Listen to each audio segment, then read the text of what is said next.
श्री गणेशाय नमः। सभी भक्तों को जय श्री कृष्ण, राधे राधे। आज इस वीडियो के माध्यम से हम ये जानेंगे विनायक चतुर्थी कब है, इसका शुभ मुहूर्त क्या है, इस चतुर्थी का महत्व क्या है और इसकी पौराणिक कथा सुनेंगे। तो इस वीडियो को पूरा देखिए। सनातन धर्म में फाल्गुन मास की विनायक चतुर्थी व्रत का विशेष ही महत्व है। इस दिन विघ्नहर्ता श्री गणेश जी की पूजा अर्चना करने का विधान है। हर माह के शुक्ल पक्ष की चतुर्थी तिथि को विनायक चतुर्थी व्रत रखते हैं। फाल्गुन मास की विनायक चतुर्थी व्रत 13 मार्च 2024 दिन बुधवार को रखा जाएगा। विनायक चतुर्थी व्रत पूजा दिन में होती है और इस दिन चंद्रमा नहीं देखते हैं। धार्मिक मान्यता है कि प्रत्येक मास की शुक्ल पक्ष की चतुर्थी तिथि को चंद्रमा देखने से झूठा कलंक लगता है, इसलिए हमें इस दिन चंद्रमा को नहीं देखना चाहिए। तो आइए जानते हैं चतुर्थी व्रत कब रखना है।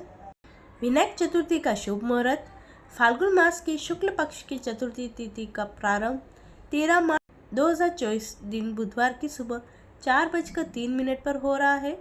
इस तिथि का समापन अगले दिन 14 मार्च दिन गुरुवार की सुबह 1:25 पर होगा। विनायक चतुर्थी व्रत 13 मार्च दिन बुधवार को रखा जाएगा। गणेश पूजा के लिए शुभ मुहूर्त 11:19 से 1:42 तक रहेगा। पूजा की अवधि 2 घंटे 23 मिनट है। पंचांग के अनुसार विनायक चतुर्थी तिथि की शुरुआत अश्विनी नक्षत्र में होगी। इस दिन चंद्रमा नहीं देखते, इसलिए इसकी पूजा दिन में ही होती है। विनायक चतुर्थी के दिन चांद नहीं देखते हैं, इसलिए चतुर्थी की पूजा दिन में ही होती है। विनायक चतुर्थी की पूजा कैसे करनी है, इसकी विधि क्या है। विनायक चतुर्थी वाले दिन सबसे पहले सुबह उठकर स्नान कर लेना चाहिए। इस दिन चतुर्थी व्रत और गणेश पूजा का संकल्प करना चाहिए। स्नान करने के बाद घर के मंदिर में दीप जलाना चाहिए। भगवान गणेश जी को स्नान कराकर साफ वस्त्र पहनाने चाहिए। वस्त्र, जनेऊ, चंदन, दूर्वा, अक्षत, धूप, दीप, शमी, पत्ता, पीले पुष्प और फल चढ़ाने चाहिए। भगवान गणेश जी को सिंदूर का तिलक लगाना चाहिए। गणेश चतुर्थी के दिन भगवान गणेश जी को दूर्वा घास अर्पित जरूर करना चाहिए। गणेश जी को दूर्वा अर्पित करने से सभी तरह की समस्या से छुटकारा मिलता है। चढ़ाने से गणेश जी बहुत ही प्रसन्न होते हैं। गणेश जी को लड्डू और मोदक का भोग लगाना चाहिए। गणेश जी की पूजा करने के बाद आखिर में हमें श्री गणेश जी के पूजन के लिए गणेश जी की प्रतिमा, लकड़ी की चौकी, चौकी पर बिछाने के लिए लाल कपड़ा, भोग के लिए पंचामृत, लाल चंदन, रोली, कलश, गंगा जल, जनेऊ, चांदी का वर्क, माला, 5 प्रकार का फल, मोदक या लड्डू, गुड़, नारियल, दूर्वा, इत्र, लौंग, सुपारी, इलायची, हरे मूंग, पंचमेवा, घी का दीपक, धूप, अगरबत्ती, कपूर समेत अन्य चीज़ें पूजा में शामिल करनी चाहिए। विनायक चतुर्थी का महत्व क्या है। सनातन धर्म में विनायक चतुर्थी का बड़ा ही महत्व है। यह दिन पूरी तरह से भगवान गणेश जी की पूजा के लिए समर्पित है। भगवान गणपति को विघ्नहर्ता के नाम से जाना जाता है, जो भक्तों के जीवन से सभी बाधाओं को दूर करते हैं।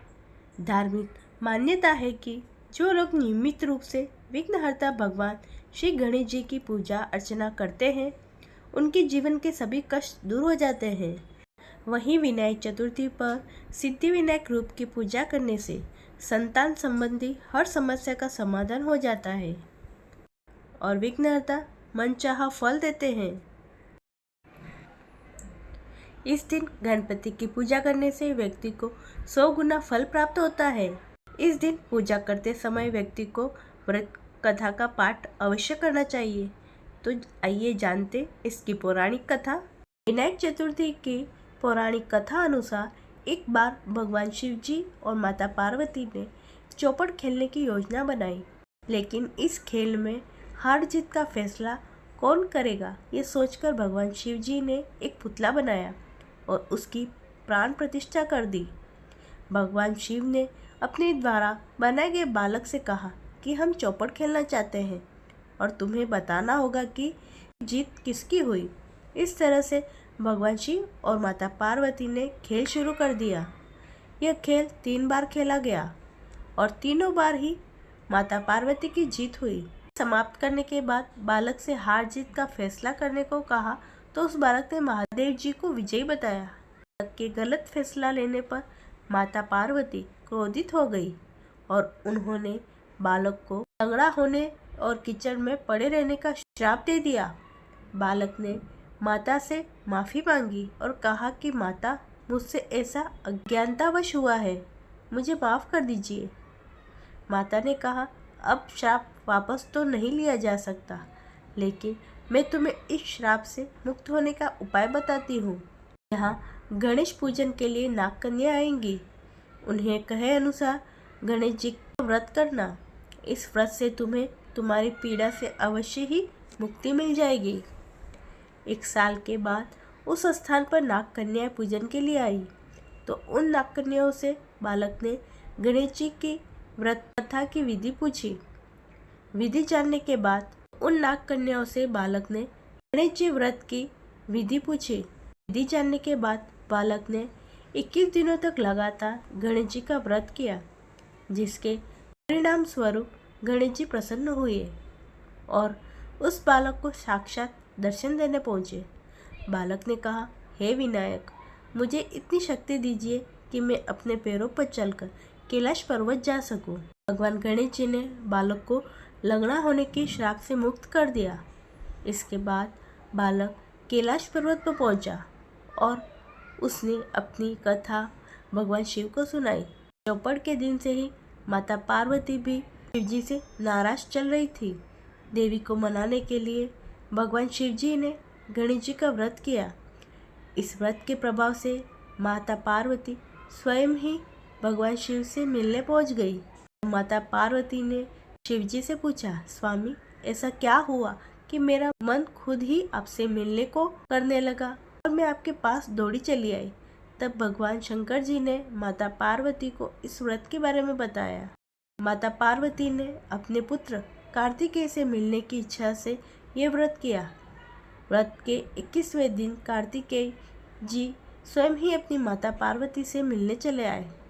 कहते हैं, जो भी ये व्रत सच्चे मन से रखता है उसकी समस्त मनोकामनाएं पूर्ण होती है। बोलिए गणपति गजानन महाराज की जय। हे भगवान, आप अपनी कृपा सब पर बनाए रखना।